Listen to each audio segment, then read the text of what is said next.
Welcome into the Door Report. It is episode 198. It is a Thursday night, December 22nd, a few days away from Christmas. Final episode here before Christmas. We'll probably get one more in before the new year. Maybe not. Who knows? We'll give you a surprise before the new year. But we are, as always, powered by Alaco Fine Wood Floors, family owned and operated for more than 2 decades. Alaco Fine Wood Floors is Nashville and Middle Tennessee's choice for premium quality hardwood floors.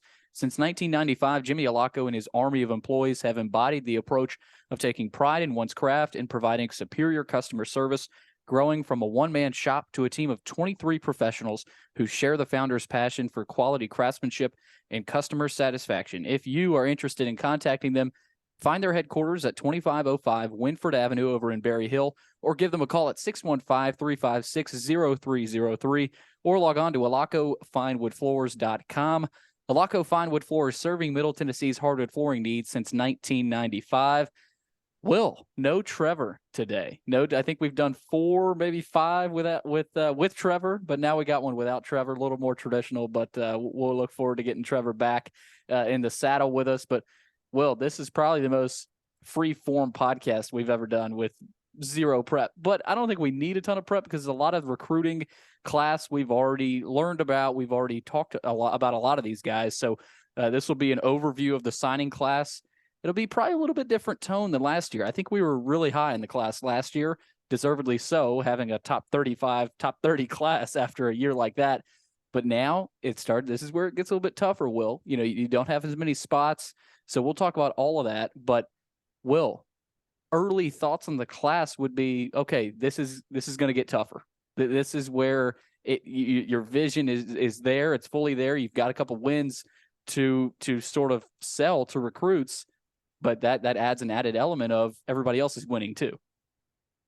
Yeah, Billy, you said free form, free flowing, not a lot of prep. Life has been our prep for this episode because you can't prep for the recruiting class. No. Either you have been following the recruiting, you have been keeping up with it and keeping up with what the current coaching staff is targeting and the holes on this roster, or you weren't. So I didn't feel like we needed a ton of prep going into this. Also, I think we're still a little thrown off from football season where it's very regimented, very, recap podcast than a preview. We're hitting basketball season. We're hitting baseball season. We're hitting the more creative The Door Report episodes, but it's hard to use any other word than probably disappointed for this recruiting class. And it's not necessarily saying that this class isn't going to have guys that turn out to be great players, but going into signing day, this was in an article from Robbie Weinstein, but going into signing day, this class is ranked number 50 in the 24/7 composite ratings, or number 32 going into National Signing Day or early National Signing Day. And at the end of the day, number 50. So they dropped to 18 spots. I kind of, messed that one up just a little bit, Billy. But I think they were 50 overall, and then like 49th in composite. After they lost Pimpton and Lanier, I believe. I think that was like right before. I don't know if you're looking further back, but like right before, I remember checking, I forget, I think it was Monday. They were like 50th overall, and then in the composite, which is the one that matters, they were 49th. So they're sitting at number 50 right now. Right, but your point holds. Like I totally get where you're going because you dropped 4 spots in the overall and you dropped 1 spot in the composite. You know, I think a lot of Vandy fans were expecting to see maybe a 8 to 10 spot jump. You know, maybe adding a few guys, keeping Pimpton was the hope. When even though deep down you probably knew he was going to go to LSU or Texas. And then Kendrick Lanier, Will, that was the one that surprised me a little bit more just because, he wasn't as highly touted or heralded from other schools, but he goes to it's also, man, yeah, you're about to say the name. It's also a lot harder to digest when you lose one of your top recruits to Minnesota versus LSU. Exactly. They're not offering anything like this insane stadium or playing for a top 10 team. I know Minnesota's had their moments as a good program, but they're much more close to a peer of Vanderbilt for somebody that Vanderbilt's kind of working towards taking recruits from. Minnesota is not a school that Vanderbilt should be losing recruits to. No. And so as much as we've been positive about Barton Simmons and Clarkley, the Pimpton thing, that's one thing. You're dealing with all sorts of under the table. This is the first year with NIL money. We all know what's actually going on. But Lanier, that's a tough loss. And that's the one that I think puts even more of a bad taste in my mouth, on top of Pimpton, which I said put kind of a damper on the entire class and the entire early signing day. Yeah, and you know, coaches will say to the public, you know, we're not going to talk about the guys that we didn't get, but in that room, I guarantee you they were really upset about Pimpton, and they were probably more upset about losing Lanier, because that was a receiver that, you know, we had talked about Will as a guy that could really develop like a Will Shepherd. But the thing is, when they're in that receiving room, they do have enough depth, at least on the roster right now, to where I don't know if they'll be, you know, I don't know if they'll be heavily affected, at least in the near future. But down the road, that was a guy that we were excited about. So we'll get into all those. We'll get into, luckily for Vanderbilt, that's where it stopped really, for the flips, for the decommits. So, but those are two pretty big guys in the class that did flip. We'll get into all that. Before we do, don't forget to follow us on Twitter at @door_report and Instagram door.report. Like us on Facebook, subscribe to our YouTube channel. Our podcast is available on Anchor, iTunes, Spotify, and Google Podcast. And while you're at it, give our podcast 5 stars and a review on iTunes. All right, let's recap the 2023 early signing day. All right, well, let's get into this class. And again, we didn't need really any prep. You know, we had talked about a lot of these guys as they committed, and that's what we usually do. You know, if a guy commits, especially if he's a big-time commit that we see potential in, we'll talk about him on the podcast, and that's what we had been doing up to this point. Well, before we dive into the class as a whole, right now, the guys that did commit, let's talk about the 2 guys that flipped, that decommitted from Vanderbilt and Clarkley's staff. And you got to start with Ka'Morreun Pimpton. Just a brutal flip, Will. And, you know, in this world of recruiting, this is where I think we need to have a long-form conversation in a podcast and how Vanderbilt will attack this. And there's a lot of other schools that have had this issue. I mean, flips were prevalent across the country. They are every year. I mean, you know, you always see big-time flips last minute. But this one was interesting, Will, because he was committed. He was one of the early commits. You know, Vanderbilt hopped on this guy early. He was a mid 3-star, you know. I mean, Vanderbilt hopped on him, but he grew to one of the best tight end prospects in the country. I mean, Texas came in and offered him. LSU offered him. All of a sudden, down the stretch here, the last month or so, this guy is one of the most highly touted prospects in the country. And he ends up flipping from Vanderbilt to LSU and Brian Kelly. Again, you can't really blame the guy. You know, when you get an offer like an LSU or a Texas, you know, there's not a whole lot of blame to go around. But, Will, for how long he was committed, that word committed, how strong was that? You know, I mean, how, you know, if when you're committed to a school, that's what I really want to get into, Will, because you can be committed, but when LSU comes knocking with most likely some moolah, that may change a player's mind. And that's, I mean, Will, let's face it, that's what happened. Brian Kelly and LSU came in late and gave and offered some money. I mean, that's anyone with a brain can see that. Now, we don't know how much or what it compares to other flips in the country. Probably, you know, it's probably on the lower end, but still, Will, I mean, this is it is a problem. It's a problem with a lot of schools, but for Vanderbilt, you can't let this snowball. You can't let this happen. Luckily, it didn't happen to too many other guys. You saw Kenrick Lanier flip to Minnesota. But, Will, this is something I'm really intrigued to see how Vanderbilt responds to this, because the better Vanderbilt gets on the field, the more things like this will happen. And the more targets we'll see Vanderbilt. Oh, they're winning. I want to go to Nashville and play at Vanderbilt. So, Will, I'm interested to see how they counteract this, you know, because losing Pimpton, man, you got to imagine he could have started next year, added some size, some speed. Fans were excited, but they were also nervous down the stretch. And, Will, unfortunately, it happened. It happened.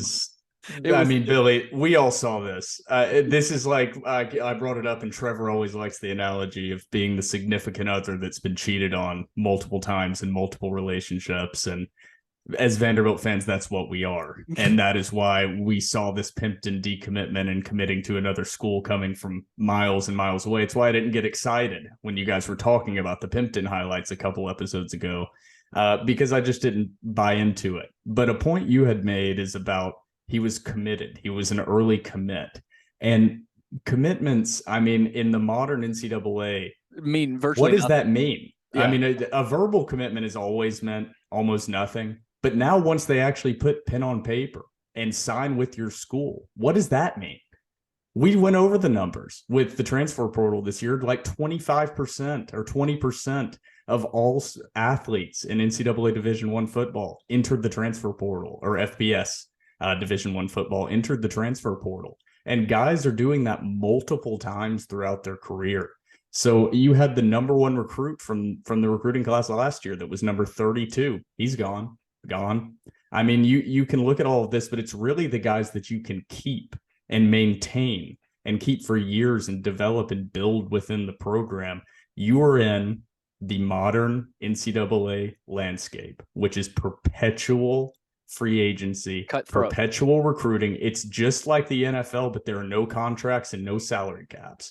We are about to hit an insane version of the NCAA and the NCAA recruiting, especially within football, over the next 2 to 3 years before things inevitably mellow out and settle down. I just think naturally they will. I mean, players are going to realize that the grass is not always greener. There's not always a pot of gold at the end of the rainbow. Just there aren't enough spots. But man, you've lost these guys. It was probably with Pimpton. You know, it was money. It's not LSU just directly saying, hey, we're going to pay you $70,000 a year to come here, because that's against NCAA rules. But these guys all know each other. They all talk. They all know somebody on another team or went to a camp.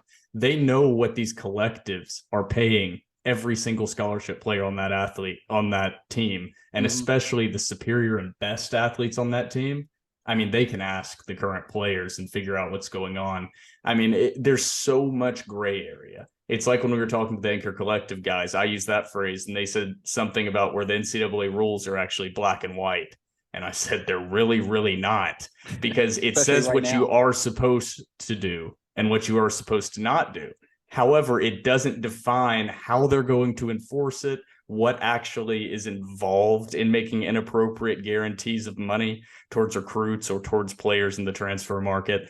So this is just going to continue to get crazier. It's not like I have a problem with it, but Vanderbilt just has to adapt. I don't know if there's really anything that they could have done about the Pimpton situation. I mean, they were offering him everything they could, instant playing time. And we talked in about the SEC in-home visit at the exactly. Yeah. So they with a quarterback and an offense that could potentially be very built around you as a freshman tight end, or especially your sophomore and junior year, I think that this is a very short-sighted decision by Pimpton. I don't often, criticize 18-year-olds on their decision where to go to college. It's their decision. I mean, most of the time, it clearly to me is like, let them make the decision. Yeah. They've been through the visits. This is one of the times that a school clearly came in late, made some very, very, very good offers, and he heard some very, very, very good things through some tertiary boosters and channels and collectives. And it's hard to turn that down at 18 years old with guaranteed money. But I can almost guarantee you, with the tape that I watched on Pimpton at 6'6", that if he played for 3 years at Vanderbilt, which he would have probably started or at least seen significant playing time as a freshman, he would have been an NFL draft pick without a doubt. Now he's going to LSU. We'll see if he ever sees the field. He might go to LSU and absolutely tear it up, but they have 3 or 4 Ka'Morreun Pimptons. That's exactly Vanderbilt what has I was going to say. Yep. So that's the difference. You write your ticket at Vanderbilt if you can buy into the Clark Lee program. The playing time is there, the catches are there, the yards are there, the touchdowns are there, the opportunity is there. Simply at LSU, the opportunity just might never be there. Yep. And these guys don't think like this. It's why Justin Fields committed to Georgia when everyone in the world looked at that roster and said, you're not going to start over Jake Fromm as a freshman. And then he had to transfer to Ohio State because he wasn't going to start. These guys have never actually had similarly talented peers around them. They've never faced playing against a guy that's better or just as good as them. And Pimpton's going to have that at LSU. So I hope to, I don't want to see him succeed against Vanderbilt, but I hope all the best for him. But I wouldn't be shocked if that's a name you see in the transfer portal in the next 1 to 2 years. I completely agree. I mean, Will, he was going to be a featured guy in Vanderbilt's offense, a guy that would get the ball a lot. Now he's going to LSU with 3 tight ends committed. He was going to be the tight end. He was going to be the guy, the top recruit.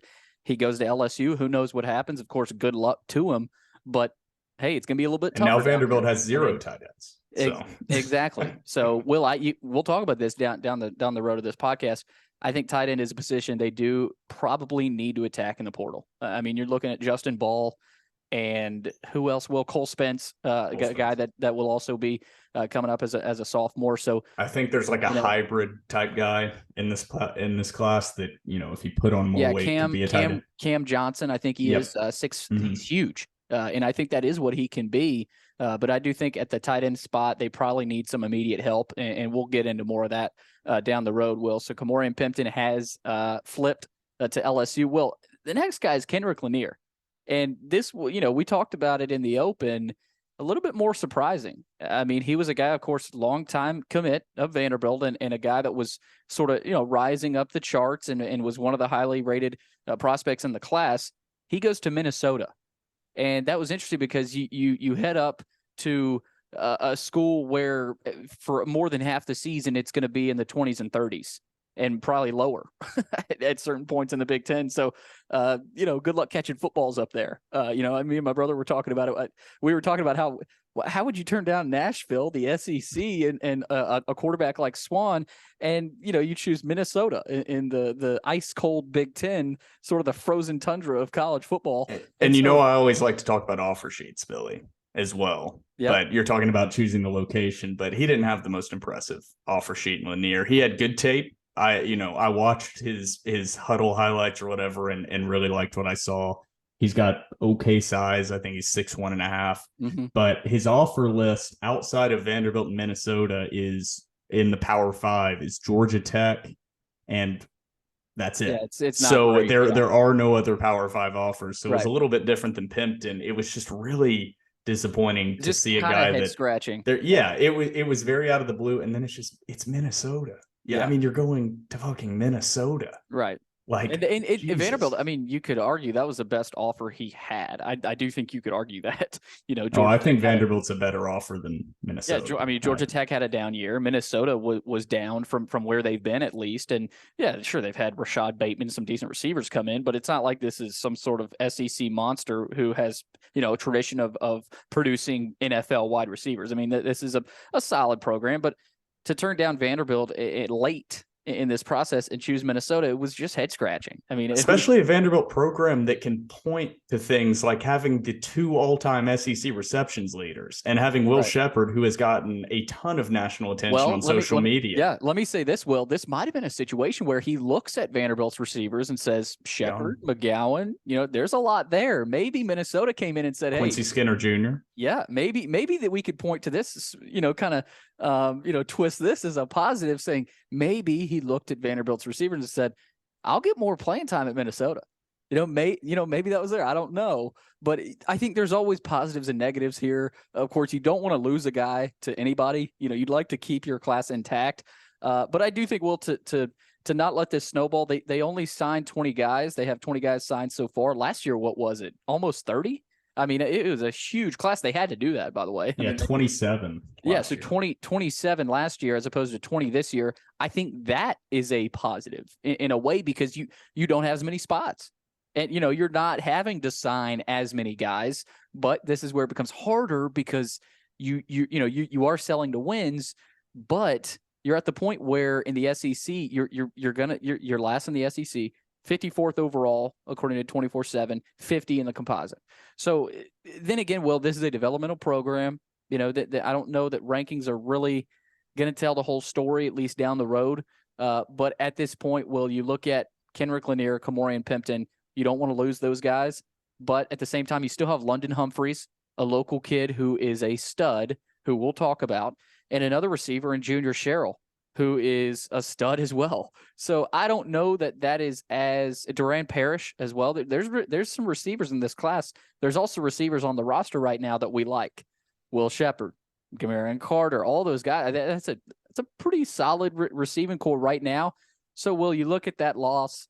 Yeah, you don't want to lose them, but then again, I think they are fine. Like if that was a running back decommit, you need all the running backs you can get right now, but because it was receiver, I think you can sort of take that with a grain of salt and say, okay, we're fine at receiver.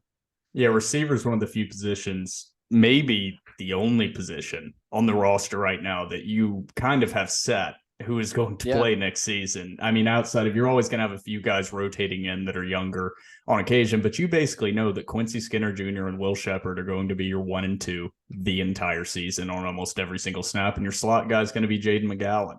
And then you're going to basically be fighting for a guy in Ka'Morreun Carter who has made plays as that number 4 receiver just to be the number 4 receiver. You're probably best case as a true freshman if you don't redshirt, which is more than likely wherever you go. But more than likely, you're looking at 2 or 3 years as your best case being the wide receiver number 3 wherever you are. And maybe for him, especially with Humphreys and Junior Sherrill in the class, that was just the decision to be made. It's still just weird to choose Minnesota. It is just, I just keep saying the name Minnesota because I think everybody sees that and hears the program and is thinking like, oh, Minnesota's a pretty good program. And I'm not arguing with that, but it's Minnesota. He just chose to live for the next 4 to 5 years in Minnesota over Nashville, Tennessee. That's what's which confusing. Is with the part of one of the definite party capital of the Southeast or the South, but one of the best party cities in the country for your college experience. Well, have fun in Minnesota. Yeah, not to mention the freezing cold. I mean, it's in the negatives right now, so that's where he's. Well, it's about to be in the negatives in Nashville, so I didn't want to say that, but we're having a cold snap here. Well, let's face it, this is as cold as it's going to be since 1996. Yeah, so this this isn't normal, but not a regular occurrence. No, it's not. But then again, you lose 2 guys, but you look at the rest of the class, and you really start to say, as we get into this class, developmental, measurable pieces and aspects to a lot of these guys. And, this is supposed to be a day of celebration. You've got 20 new guys coming into the program, but then again, if you look at the rating, they're 50. They're 50th right now in the country. There's teams that are in front of them that you are quite frankly surprised that they're in front of Vandy. So let's get into the class, and we'll kind of start, from the top, and we'll kind of go willy-nilly here, but we'll go through the top-rated guys all the way, maybe not all the way to the bottom, but we'll try to give everybody some love. Let's do it. Let's go top to bottom. I'm in, Billy. Top to bottom. Here we go. We'll start with Martel Hight. Will, the corner, 5'11", 161 pounds, out of Rome, Georgia. That state, Georgia. I look at that, Will, and you start to say to yourself, taking a guy out of Georgia, Rome, Georgia. I mean, the whole state of Georgia is full of talent. But you look at that guy, and I think he can play immediately. I really do. Well, I think for Martel, he's a kid that was probably told by Clark and the defensive staff, we need help. We need you to come in and play immediately. I mean, you can throw on the film and look at what every receiver opposite Vandy's corners did. I mean, it's pretty obvious. So I think for Hight, Will, 5'11", 161, obviously not the longest or biggest guy, but he's a guy, if you throw on that tape, he's explosive, he's fast, he's got great cover skills. You saw a lot on tape that you like about him. And for that secondary, Will, to bring in a kid like that and compete immediately, I think is big. Because, you look at the guys right now, you got Tyson Russell, BJ Anderson, you just don't have a lot of proven guys with enough SEC experience. Martel Hight's coming in young, but you need everybody to help in the secondary. So, Will, I really like Martel Hight, and he's a guy that I'm sure there were some late offers coming in from maybe a school like Georgia or other SEC schools. He stayed committed from the beginning, and because of that, well, I think they're going to reward him and play him. I mean, they're going to play this kid. He's going to have to, because what that secondary has looked like, Will. They're going to need it. So I see Martel Hight being a guy that plays early, and I think you would agree with that. Yeah, he's the lone 4-star on 24/7's Yep. composite ratings in the class. His offer list is pretty impressive. I think 24/7 Sports, at least on my computer, is having a bit of server issues with signing day because it keeps loading everything I'm sure perfectly they've and got a then few people crashing. on their site this time of year. Yeah, just a couple, but Martel Hight is the jewel of this class now that Pimpton is gone. I mean, he's a legit SEC corner. But he's a guy that probably would be a little bit more highly rated if he didn't commit to Vanderbilt so early. Right. He was predicted on June 20th as a Vanderbilt commit, June 20th, 2022. On June 15th, 2022 was the last day he saw his ratings go up in any significant fashion. It was going up pretty steadily with what seemed like every single camp that he went to. He was receiving more and more offers. He started out rated as about a 0.864. Had worked his way up to a 0.8946 on June 15th. A big jump.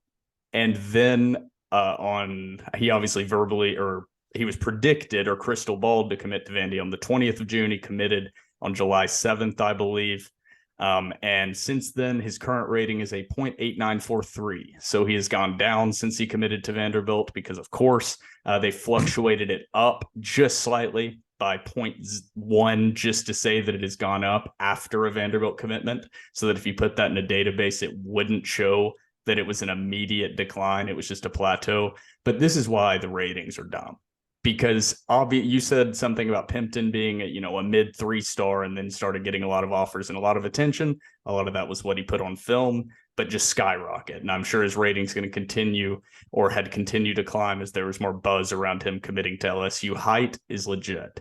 So Yep. you at least know that you have added a legit SEC cornerback, or what seems to be a legit SEC cornerback, to your secondary, which is definitely addressing something that was a major need on this roster. No doubt. And Will, I look at those two SEC wins being big here for him. He beat a couple of SEC schools that were offer him, or Vanderbilt beat those schools. Florida offered him and Kentucky offered him, and he chose Vanderbilt. And those are two SEC schools Vandy was able to beat this year on the field. So I think you start looking at some guys and you say, okay, how did these wins impact recruiting? I think those two wins right there probably did. Because, say Florida beats Vandy. Maybe Martel sees that and is there and changes his mind. Who knows? Who knows with these kids? So Florida and Kentucky were after him. Will, a few ACC schools were in there after him.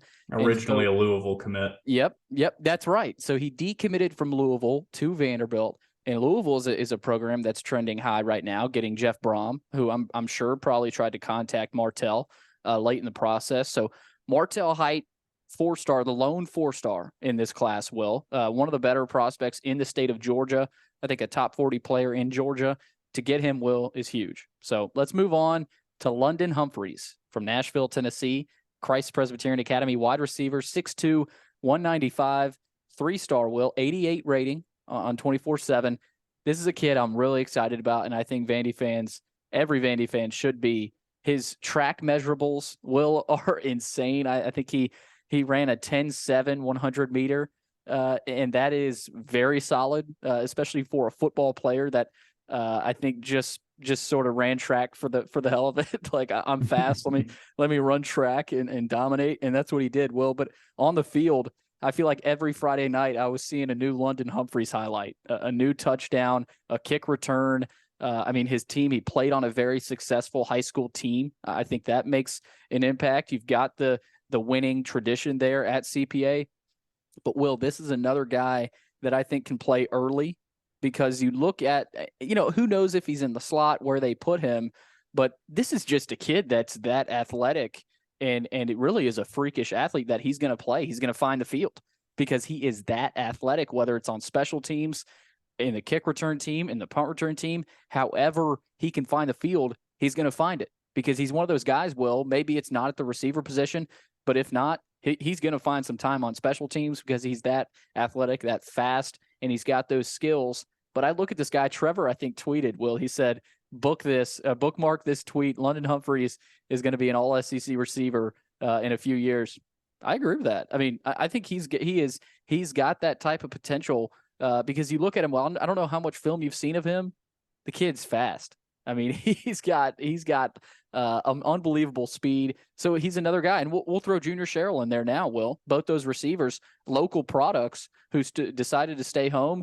Trent Dilfer, UAB's head coach right now, wanted Sherrill with him at UAB. He chose Vanderbilt.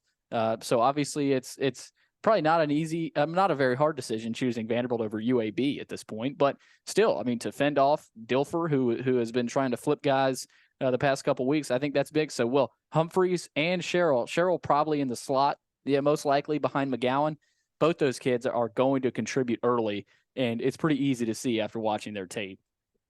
Yeah, Humphreys is at least listed as 6'2", 195. His verified results from over summer before the season at whatever last camp he went to is at 183, but that's 6'2", 195. It's pretty good size. Yep. For a guy coming in at the receiver position. You mentioned speed. I think he does have explosiveness. This team needs playmakers, big plays, explosive plays. They improved this past season, but there still were not enough big explosive plays in SEC play. Both of these guys, and Humphreys and Sherrill, both have big play potential. Now, I don't know how much you're going to see next year of them. We've mentioned the crowded receiving room. But after next season, once Will Sheppard is likely gone, I would say after next season, you're going to see that receiving room kind of open up, and you're going to figure out who's the dog, who are the people that are going to step up after Sheppard is gone, and you no longer have that wide receiver number one. I think the main difference is Humphreys different than Sherrill just because of size. Nothing against Sherrill. He can be a real outside wide receiver threat. Like you said, I think Sherrill's likely going to be a slot guy. I think he's like 5'11", 175. Yak yards. Yep. But Humphreys has that body size that I think Barton and Clark are really looking for. And that carries over not just at the receiver position, but to a quote I saw from Barton talking about 300 plus pound offensive linemen in this class as well. So you're kind of seeing a theme. You're seeing NFL body types. That's not going to relate to a better rating for the class, but pretty much every single person that is signed in this class has a clear, definitive role or clear, definitive, really high upside that you can see if they can put weight on him or if he can fix this part of his game or improve this part of his game. This could be a hidden gem. But Humphreys is part of this class that's very local, I would say. The state of Tennessee, Vanderbilt snagged a lot of talent that a lot of times we've talked about wanting Vanderbilt coaches and Vanderbilt programs to pursue and go and get. But Tennessee's not a powerhouse of football. You occasionally have a Joanne Williams from Father Ryan or the occasional guy that's going to be a 4-star, 5-star like Jalen Hurd from Beach. But most of the time, these Tennessee guys are mid 3 stars or are kind of high 3 stars. So it's not going to create an amazingly graded class because it's not one of those pipeline schools. Tennessee never has, probably never will be one of those pipeline schools. But there's another guy in this class, Billy, that's also local from my high school, but not just the Nashville area. I'm kind of expanding it out. They've got an offensive lineman from Clinton. Their kicker in this class is the number 2 kicker in the country. He's from Knoxville. So you've done a good job of kind of around the state of Tennessee getting these local guys. And you know what happens when a school has a local guy go to Vanderbilt? Boy, do a lot of those students and a lot of those teachers start to have a little bit of an affinity towards Vanderbilt and towards that program. And it kind of creates a culture in the state that Vanderbilt's in Tennessee, Vanderbilt's in Nashville. And I think that's something that's been lacking is Derrick Mason was recruiting the West Coast, the Polynesian pipeline from Hawaii produced some great players. But I'll admit, I got pretty tired of the Polynesian pipeline. Yeah. I mean, it is what it is, but that doesn't bring in the local community and the local area. And that's been part of the problem is James, outside of James Franklin and a little bit of Bobby Johnson, you haven't had a program or a Vanderbilt coach do a good job of recruiting local in-state talent and finding those diamonds in the rough. And a lot of times that can be the difference for a program like Vanderbilt that, let's just face it, in the next 5 years is not going to have a class with more than 5 4-stars in it. They are just not going to. So you have to build success in a different way and finding guys that will commit and stay committed, even if it means a redshirt year and another year sitting behind a guy and will actually develop with your program. I think that's a path to success even more so than it was 10 years ago, because 10 years ago, that was just normal. Now that is going to be a unique situation where you have a guy like Ken Seals this last season that was willing to be a part of that culture and a part of that program and not just immediately transfer out because he wasn't seeing the field. Yep. So that's something with this class that a lot of these guys look like they committed and they just stopped fielding calls. You see some guys, receive offers, but a lot of times on that 24/7 timeline, it's just commits to Vanderbilt and then radio silence. Recruitment just the rest is of that closed. time. Yeah. There's no unofficial visits on They that basically timeline. turned There's down no the other phone calls. offers. Exactly. Yeah. So that's something Pimpton's timeline did not look like Hight's timeline or Humphreys' timeline. So that's something to keep an eye on. It's like the Ray Davis. How committed were you really to going to this? How committed were you really? And the Ray Davis thing, I know we had this argument, but that was definitely dirty, Billy. The more I think about it, Will, I do think there's truth in both sides. Like, maybe he did want to get into grad school, but deep down, he wants to go to the NFL.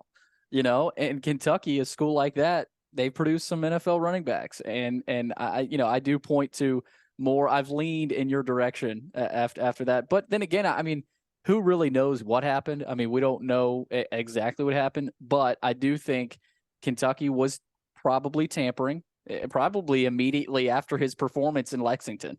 I mean, they see him. Billy, the tampering word sounds so bad. But like I said, these guys know each other. Like Ray Davis definitely knows or is buddies with at least one guy on the Kentucky roster. He's been doing workouts and training, went to camps in high school. He's in his 12th year playing NCAA football. So when we talk about it, it sounds like this big grand conspiracy and like I'm furious about it.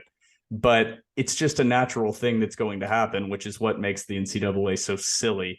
That they're trying to enforce all of these guidelines and rules when it's just like a text message between players can basically assure a guy at this point that you're going to make $50K next year. There's no stopping the tampering. I mean, everybody's like, we need to stop this tampering. It's like, well, good luck with that. I mean, I don't remember who said it from the Anchor Collective guys, but it's putting the toothpaste back in the tube. It's too late. It's out. It's gone. You can't squeeze it back in. Jason hit it spot on, Will. He said, we'll admit it. We don't have the resources of other collectives.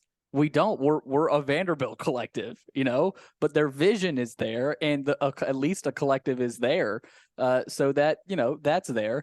But Will, I do back to the mid-state thing. I liked what you said about that because yes, they took a couple guys from the mid-state, but to go over to East Tennessee and take the number 2 kicker in the country away from them, and take a kid from Clinton, Tennessee, Barrett Maddox, an O-lineman.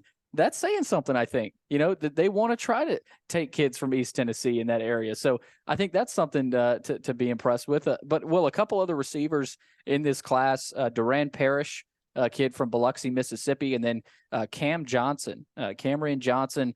He's listed as a tight end. There we go. I think he's that tweener, kind of that tweener receiver, tight end type hybrid player.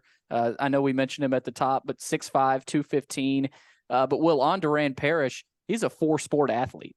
And, Barton said, great competitor, confidence in the game to back it up. Only his second year playing high school football. So, he's a kid that they like the multi-sport athletes. Talk about a 4-sport athlete. That's an athlete. So, Will, the receiving core was bolstered, I would say, with this class. Now, we don't know how many of these guys are going to play early, but I can tell you this. You're going to see Humphreys and Sherrill on the field at times next season, whether it's special teams or not. I mean, say McGowan goes down with an injury, Will, for a couple weeks. You got to believe Sherrill's the guy there at that spot. I mean, I can't imagine. The only thing that would hold me back on Sherrill is he's smaller. So I think that they might avoid playing him too much or him seeing the field maybe just because of pure size. Because even McGowan was small, but McGowan was built like Tyreek Hill. I mean, he's small and he has a small weight, but he's dense. I mean, he just looks like a rubber band that wants to snap. But I don't see that out of Sherrill. I would think maybe Sherrill's a redshirt kind of guy, but I could be very, very wrong, especially with the depth at the receiver position. Yeah, who knows? Last year I might not have said that, but you've had a few guys step up in some kind of tertiary receiver roles, and I keep mentioning the name, but Ka'Morreun Carter. I think he kind of puts or slams the door on some of these guys seeing the field, just because when he had his opportunities, he stepped up last season. Yeah. And it's hard to say or bring in a freshman to beat out a guy that has experience in the system that made plays on an actual field last year. Yeah, I look at yards after catch for Sherrill, and that's exciting. That's really exciting down the road to see a guy that is that explosive after the catch.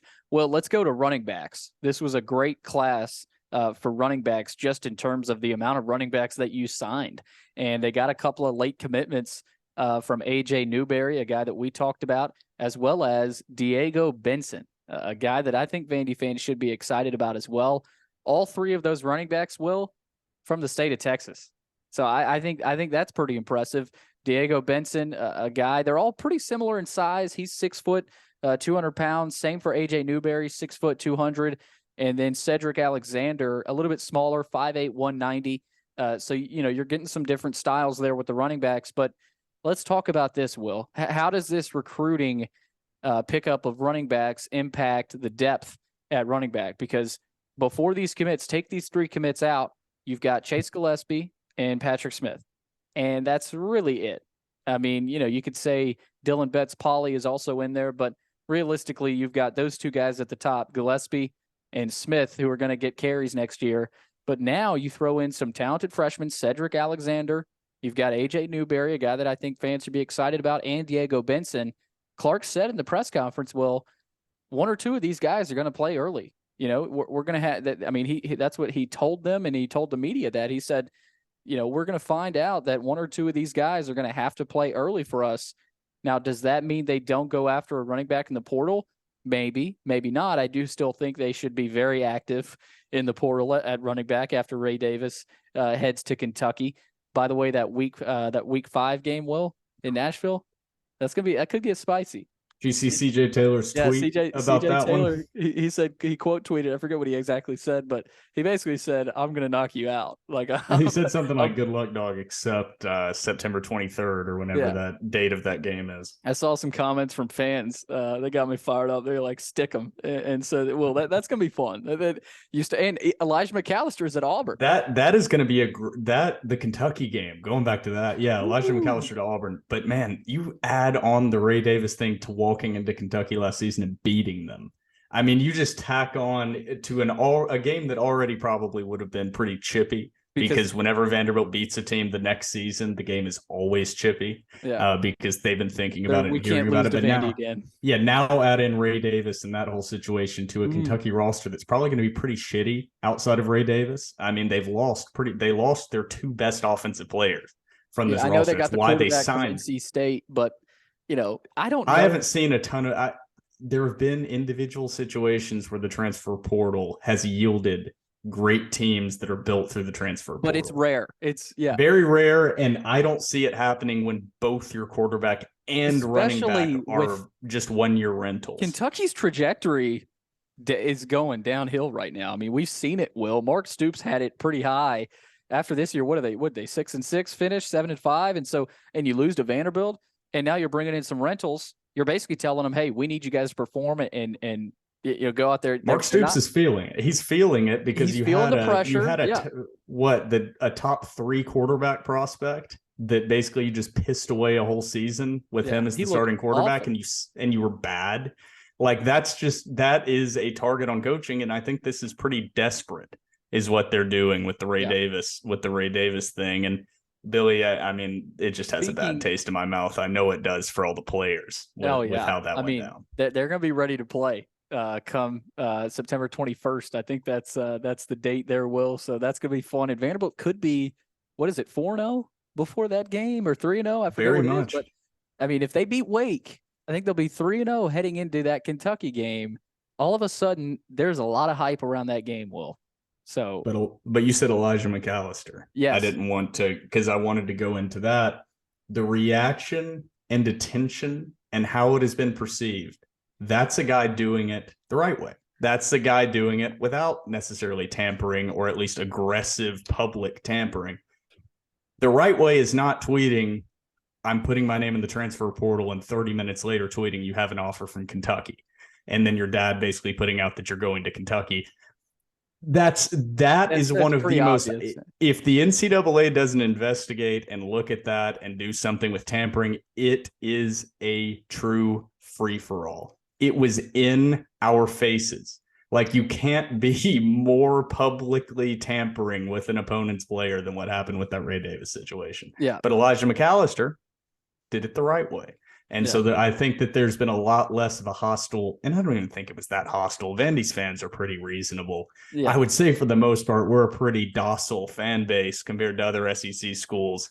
But the Elijah McAllister news is the perfect example of it's about how you do it, not necessarily just your end action. Yeah. The thing so about Ray, I just want to keep pointing to that when he puts out the things like, I got snubbed for a team award or whatever it was that he put out. What was that? Dude, if I quit my job at a company ridiculous. as a salesman, I don't get an award. Why would he care? Why would he care about any award at Vandy? You just left the program. I didn't. If I have my job and quit, I don't get an award for the previous year that I worked at the annual awards banquet in January or February. I don't receive an award for what I've done at my job if I quit and leave for another job. I didn't understand. Okay, that's it. I'm not going to mention any of that again. Obviously, you can see that this is a soapbox for me. Yeah, but Will, I want to get back to Elijah because it's interesting how Auburn fans have perceived him. He's a guy that he probably wasn't going to play a whole lot next year with all the depth around him on the D line. I mean, this is nothing against Elijah, but it's interesting how Auburn, they're in such need of players right now. They need anybody. They look, Elijah McAllister is 6'6", 270, 280 pounds. Hell yeah, let's take him. They're excited and good for Elijah. Honestly, I mean, he's a guy that deserves it. But it's just. I was about to say, I think you're also getting more than just what he does in the field with Elijah McAllister. I think you get a real presence in locker room presence. He's a really good dude. Yeah, I was about to say every single one of those charity videos or Turner's Heroes. It's always Elijah McAllister doing whatever, or you see him in the background doing whatever charitable work. So shout out to Elijah McAllister. Hell of a time at Vandy. He did it the right way. Looking forward to seeing you succeed at Auburn. Which I hate saying that interconference. Like, I don't like any interconference teams, but I want to see these individual guys do well. That's another team, Vandy. That's another team they play later in the season, Will. So that there's going to be a lot of familiar faces on a couple SEC teams. So that should be fun. But Will, let's get back to the running backs. I wanted to ask this question about, what do they do at running back? I don't know that. I mean, I wouldn't say, okay, yes, they're hurting at running back, but you do have Patrick Smith. I mean, is this his opportunity? Do they go to the portal? These freshmen, Clark said it, they're going to play. So I'm sort of leaning to Vandy just saying, hey, we've got guys we trust here. No matter what anybody else says, we're going to play the guys that we have. So, but Will, it feels to me that there's still a need there. Maybe you end up getting another transfer like Ray Davis. Maybe you get another sort of unproven guy from a program that wants to play in the SEC. Maybe that happens. Maybe it doesn't. But what do they do at running back, Will? I mean, I think that's a big one of the bigger questions to ask on next year's roster. Not that it's so pressing and they're really struggling at running back, but I think it's a question that needs to be asked right now. Yeah, running back's kind of weird because you wouldn't think of it this way, and it obviously depends on the guy and body type. But a true freshman, you see a lot of true freshmen succeed that play at running back, or young guys succeed playing running back, because if you are fast and you are strong, you don't necessarily have to run guys over. I mean, if you are good at seeing lanes and getting away from guys, that transfers over. I mean, I think Fournette had his best year at LSU as a freshman or a sophomore. I could be wrong. You have Lattimore. Quentin Judkins this year at Ole Miss.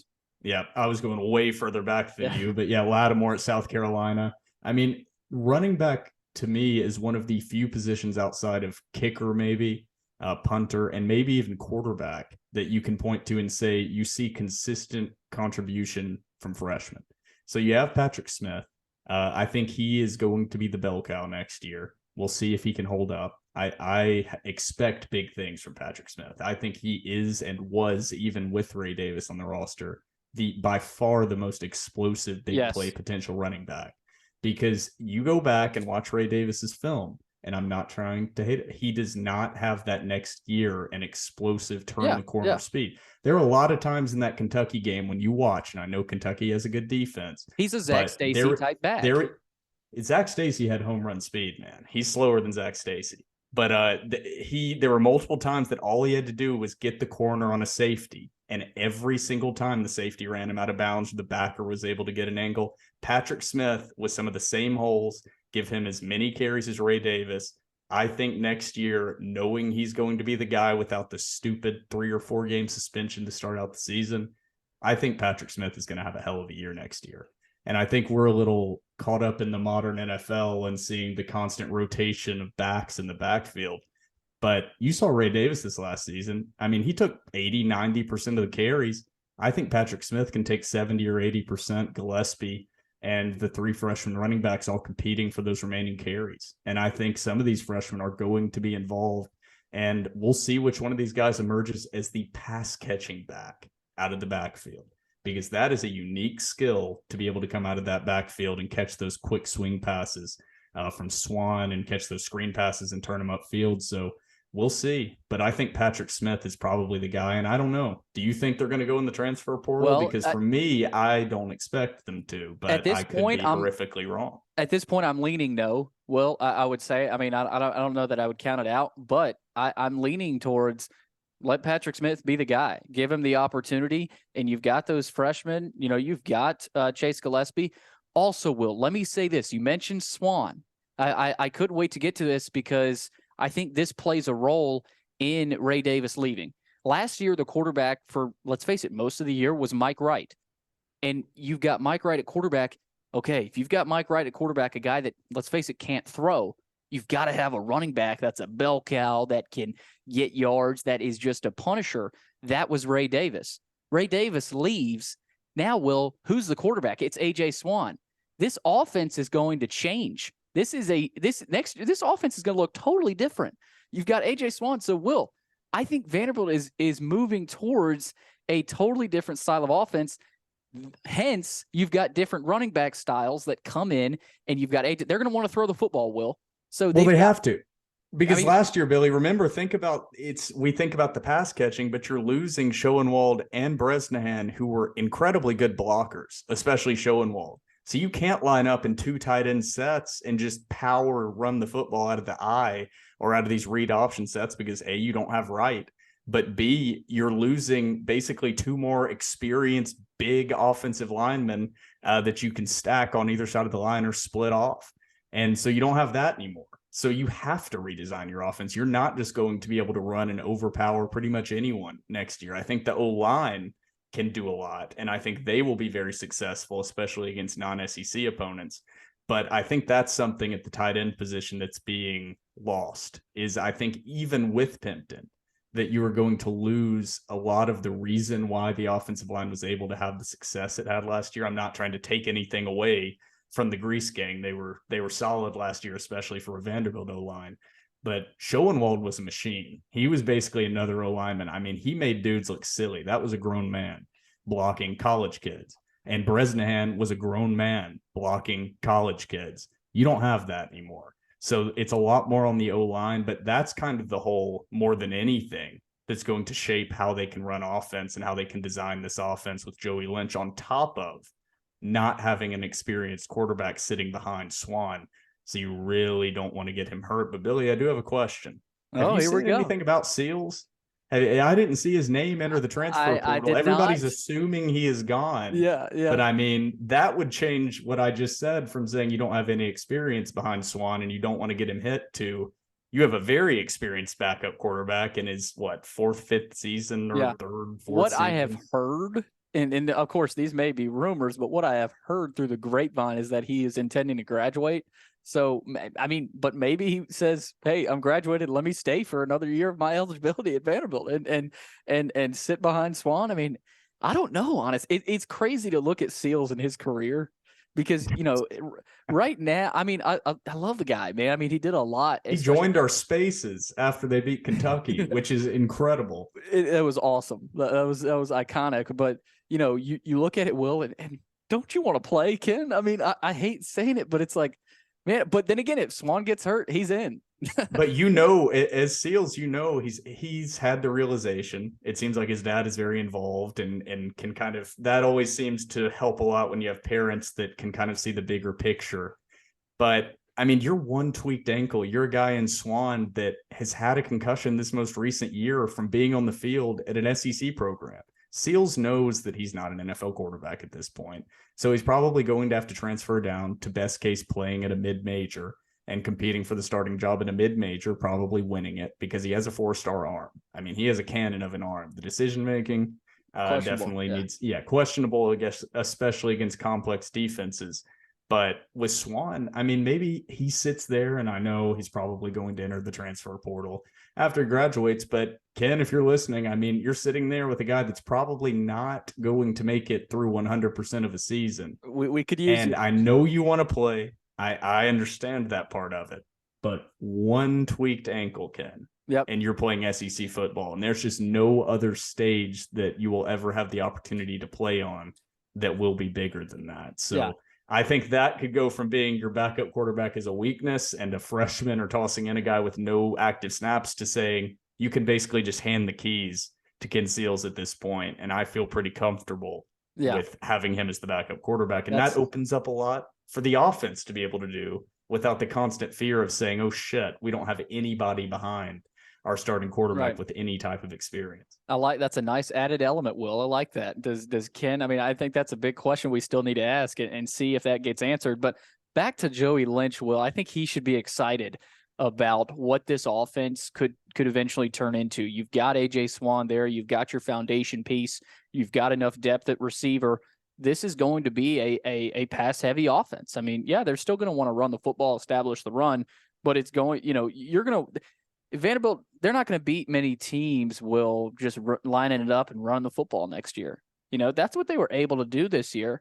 I think some fans may miss that aspect, but you add in the element of this is the age of college football. I mean, everybody throws the football. That's how most teams want to win. That's how Vanderbilt can win now. I think that you got to look at that, and you turn that into what you have at running back right now. You have different styles than Ray Davis. You have faster, more explosive guys. Where you saw what Tennessee did, Will. They ran for almost 400 yards on Vandy because Vandy's sitting back. They're saying, okay, you're not going to beat us with the pass. Then we're running up tempo. We're handing the ball off. I think that's what Vandy could potentially do next year, Will, and sort of get to that. It's the opposite of traditional football. It's you set up the run with the pass. And so that 80% of teams in the country and every single NFL team outside of maybe the Kansas City Chiefs and Buffalo Bills, maybe LA Chargers, they set up the pass with the run. The Titans with a healthy Ryan Tannehill are the perfect example of that. Everything is run until the defense finally is inching up and creeping up, and then boom, hit them with a play action pass or just a normal pass out of the eye or even out of shotgun. But Vanderbilt next year, you're going to see quick pass, yards and after then catch. The run to not allow the defense to just sit back in pass coverage. So it's a completely different perspective to take. And I think it's going to take some adjustment from the fans, from the players. But I mean, it's all on AJ Swan.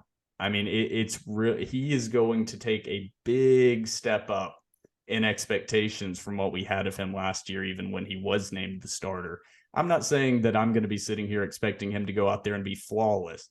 He's going to be a sophomore in his second season, has like 6 games under his belt or 5 games under his belt. So there's going to be growing pains. But this next season should be a lot more exciting because you're not hampered by a lack of playmakers on the outside. Every single year, it feels like Vanderbilt, outside of some Franklin years, is saying you have one guy at the receiving position, maybe one tight end, a solid and if he's running out, back. You're screwed. But you can just focus on one guy. You clearly have your number one in Will Shepherd, who I think is the best NFL prospect at the receiver position Vanderbilt has ever had. But I think you actually have depth of speed. We've always talked about Vanderbilt being slow. I think this is one of the first times that Vanderbilt's going to look fast when you see them play non-SEC opponents. I always like to throw that in. But normally Vanderbilt just looks evenly matched against non-SEC opponents with speed. I think you saw a glimpse of it this past season. And I think you're really going to see the true speed that Barton and Clark are trying to recruit in, and Joey Lynch and the rest of the staff. But that's something that Derek Mason was horrific at recruiting. The entire team was so damn slow. And so Clark was working from like a 68 speed on Madden as the average speed. And right now I would put them at like a 79. There's still a lot of room to grow. But I think that this offense is going to give us even more of those flashes into the future and into the younger talent and what's trying to be built than we saw last year. So I think the schedule plays out well for Swan to get into rhythm in this new offense. But man, I just want to keep looking back at that running back position. There's a lot on some individual guys to step up in Swan and then also Patrick Smith. And Will, you talk about the speed. That's going to be so refreshing to see that on a Vanderbilt team where you're playing Hawaii and you just outrun them. You know, you're faster. So give your speed guys the ball and say, outrun that defense. And you saw them do that this year, but against even an Elon at times in the second half, you saw Elon sort of tighten up and Vanderbilt wasn't really beating them off the edge anymore because Vanderbilt wasn't fast. They're getting faster, and that's refreshing to see, Will. So let's talk about the O-line recruits Vanderbilt picked up. Will, Barrett Maddox, offensive tackle out of Knoxville. You've also got Anthony Miles, an interior O-lineman out of Birmingham. And you've also got, as I scroll down here, Cooper Starks, offensive tackle out of Illinois as well. And then Misal Sandoval, a guy that we talked about from San Diego. So Sandoval, Starks, you've also got Miles, and then at the top, Barrett Maddox. Grease Gang got a little bit better, Will. I think you can say that. Obviously, these guys, you're not going to see any of them play early. The Grease Gang is pretty solidified right now. And I think fans should be excited about that, honestly. I mean, you've got a really good, core of O-line guys that are coming back. I think, you saw where Hernandez is coming back, Will. I think that's big. So you can see, the size of these guys, 6'6", 280, Barrett Maddox. You've also got Anthony Miles, 6'5", 285. You've also got Cooper Stark, 6'5", 325. Sandoval's a massive man, 6'6", 325. So, well, he's already NFL tackle size. I'm not saying it's muscle, but just on paper, 6'6", 325 is what dudes get drafted. Right. But what you can see is the difference of style. You've got a guy in the team now, Grayson Morgan, who's sort of a Taylor Lewan type of guy where he's going to be pulling a lot, athletic lineman out there on the edge. Barrett Maddox, I think, can be a guy similar to that, 6'6", 280, a little bit more of the longer prototype of O-lineman. But then you've got Sandoval, who's 6'6", 330 pounds, Starks as well. So you've got that different style of a guy that, okay, this guy's probably going to play in the interior, as opposed to Barrett Maddox, a guy that is probably going to be pulling a lot, playing on the outside of that offensive line, Will. So, the Grease Gang, I think they're going to get better, and you're going to see a lot of these guys, start to develop quickly. Like, I think you could see Leighton Nelson next year fight for playing time. Grayson Morgan, up there in the rotation as well, just because they've developed. Coach Blazek is that good as an O-line coach that he turned Hernandez into a guy, nobody wants to face Hernandez on a running play or, a lot of the guys in the Grease Gang right now. So, well, you're seeing that with the Grease Gang. And, I think the pickups there were pretty encouraging as a whole. Yeah, I'm glad you ran through the size of these guys because 24/7 just did the thing where it freaked out again and I couldn't look at it. But it's the size, and it's the opposite of running back. You said you don't expect to see any of these guys playing this upcoming season. Good. You don't want to see freshmen offensive linemen. That is the opposite of the running back position. There are zero, pretty much. There's the occasional absolute freak. Not even at Georgia or Alabama. Pretty much there are zero offensive linemen that are ready to play even mid-major football coming straight out of high school. It's just pure strength. You have not had enough years to build grown man strength, which that's what offensive linemen have. They have grown man strength, or you're just going to get bullied. Yep. So none of these guys will probably be contributors next season, but that's why they recruited size. I think actually the dude that's the lightest, 6'6", 280 from Clinton, is the highest rated of these offensive linemen. Mm-hmm. So obviously you can see that he's more of a highly rated guy. I think he's kind of a mid to high 3-star. And then the rest of these guys are bodies. They're projects. But you have that luxury with Blazek and kind of the locker room and position room you've created with the Grease Gang there and Hernandez coming back, where these guys can sit there, learn from dudes that know how to do it, and build a culture. I mean, I just keep hitting on that because I think I'm not the happy-go-lucky gold tinted lens, but I mean, recruiting rankings are meaning less and less because, 20% of these guys are going to transfer out regardless. And then also it's just keeping them there for longer, finding guys that are actually committed, that are actually committed to developing in the program. So I think overall the offensive line and the offensive side of the ball outside of tight end was probably a pretty damn good recruiting class overall, at least filling positions that were needed. And I say that with the big except in the tight end position that definitely has some work to do. Yeah. Another position of need, Will, defensive line. And I think they really bolstered that, especially on the interior. And, you saw players like Nate Clifton, Christian James, they made impacts this year because of the coaching and the development. They got better. I mean, they got better. They were able to make an impact. But Will, Demarion Thomas, I like this kid, 6'3", 330 pounds. He's a beast, up front, he's a guy that, you look at him, he could be, second teamer. I mean, because they're so thin on the inside there, literally. I mean, that there's just not a lot of beef up front on the inside for Vandy. So you've got Demarion Thomas. You've also got another guy here, Evan Herman, off the edge, 6'6", 210. Really long edge player.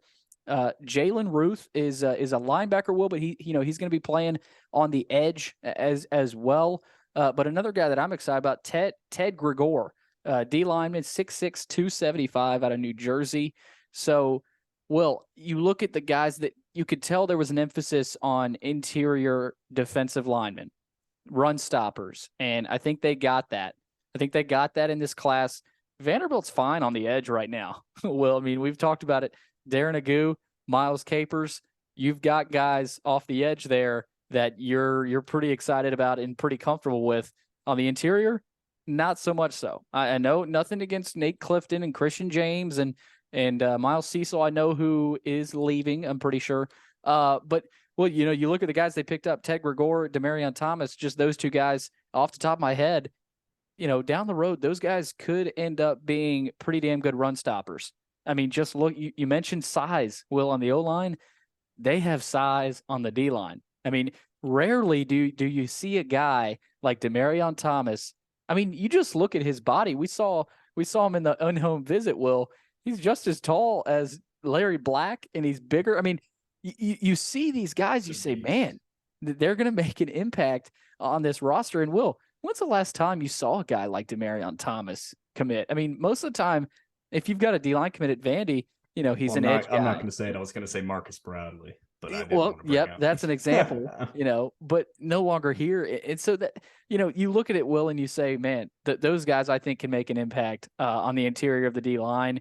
And, I mean, you look at Demarion Thomas, he could play early. I mean, say an injury happens, with one of those guys in the interior, he very well could play early. So I think that was a big plus of this recruiting class, Will, especially D-line, but on the interior, they got better. 6'3", 330. That's all you need to see. And just look at his picture. If you have not, pull up his 24/7 recruiting profile. Look at Demarion Thomas and tell me that guy's 18 years old. Tell me that guy's in high school right now. Yeah. There are guys that you see that Vanderbilt gets, and you can just tell based on their picture, like, this guy's mean. And like, this guy's not even mean. This guy is just a grown man. And this dude is legit, and that is Demarion Thomas. So I'm very excited about him specifically. Honestly, I haven't had a chance to look in to any of the other defensive linemen. So outside of him, I would just be, reading their profile right now. Yeah. So I can't really add anything to the defensive lineman. He's a guy. Well, Arkansas came in and offered him, so that there's an SEC offer there. Let's move to sort of the linebackers and the secondary. I know we've talked about Martel Hight already, but some of the linebackers. Well, Ethan Crisp, a guy from Mount Juliet, a kid that I think left the program a little bit early. I don't know, what that was about, but so he had a sling on he had some type of injury on his upper body, and I can just tell you, Mount Juliet is not a prep academy. They have some very hard-headed old school coaches that when I was there didn't believe in concussions, but I bet that's changed maybe a little bit because the son has taken over for the father now. But I can just tell you that program is not very forgiving when it comes to injuries. They're very, I would say, very unlikable when you get hurt. I've seen guys that were like starters and they almost act like you're not tough enough playing through it. But I would imagine he was just rehabbing. There's no reason to risk doing anything that these high school coaches are telling you to do, especially when you're not playing at a prep academy. I'm assuming they still have the same trainer from when I was there. The one that spiral fractured a dude on our basketball teams, what she said was a dislocated thumb, but was actually fractured and ended up spiraling it all the way up his hand. So I just think that, yeah, he did leave the program early, but I don't think that that's any sort of red flag. No, I don't think so either. A lot of people were talking about it. It was like, listen, I don't think this is something to worry about. Yeah, my dad texted me and said, hey, I think Ethan Crisp is just walking around at one of the games.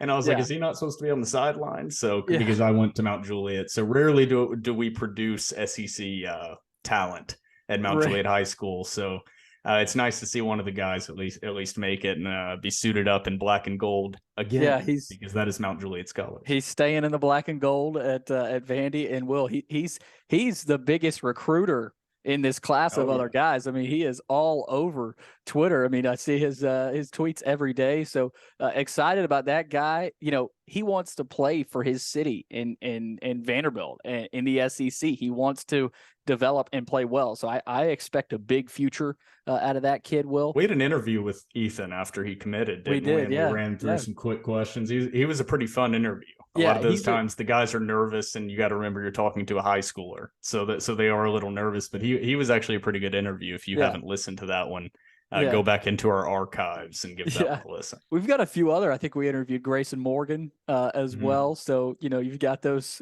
somewhere in our YouTube. But yeah, Crisp, sharp. We've interviewed a lot of guys that have transferred out as well.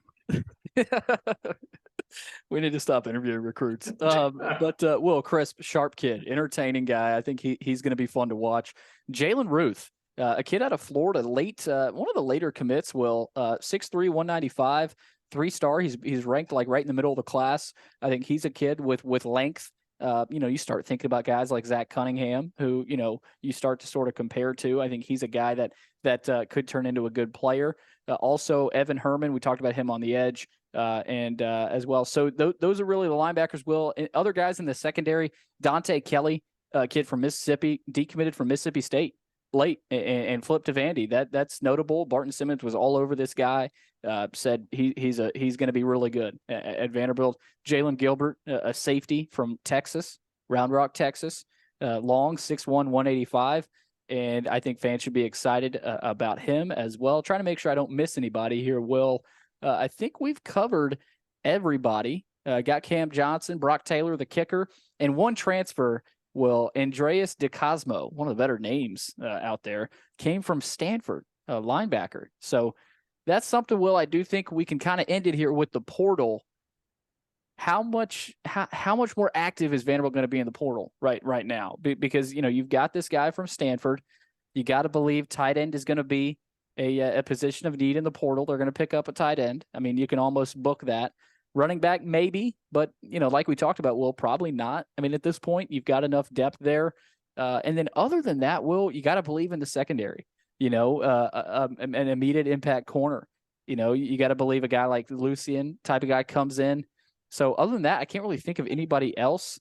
You're replacing your kicker. You got to imagine Brock Taylor's going to start right away without Bulvis. Will, Hayball is back.